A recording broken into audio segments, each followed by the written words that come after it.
Rritja e rolit të psikologut në shkolla dhe oficerëve të sigurisë janë ndër prioritetet e theksuara për shkollat gjatë vitit të ardhshëm shkollor. Përgjegjësia e Zyres Vendore të Arsimit Shkodër, Brisela Kadia, duke folur për psikologët, theksoi: Aktualisht në sistemin tonë arsimor, shkollat janë të plotësuara me psikolog.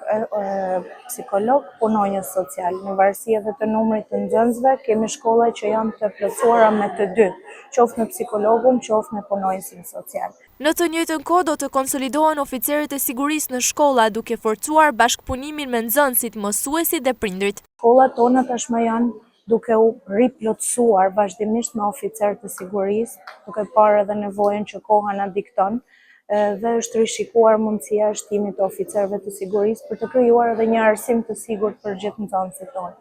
Gjithmonë do të ketë nevojë për përmirësim edhe për shtesë të burimeve njerëzore që mbështesin qoftë arsimimin e shëndetshëm, jetën sociale të shëndetshme, arsimin gjithëpërfshirës të rinjve tonë për të krijuar pastaj një të ardhme vendit tonë ashtu siç e duam gjithë ne. Përgjegjësia e Zyres Vendore të Arsimit Shkodër, Brisela Kadia, tha se në vijim të këtyre masave akoma më shumë vëmendje do t'i kushtohet forcimit të marrëdhënieve shkollë-komunitet. Ajo theksoi se do të përgjegjësohet më mirë përvoja e disa shkollave gjatë këtij viti për rregullimin e ambienteve të jashtme me kontributin e komunitetit.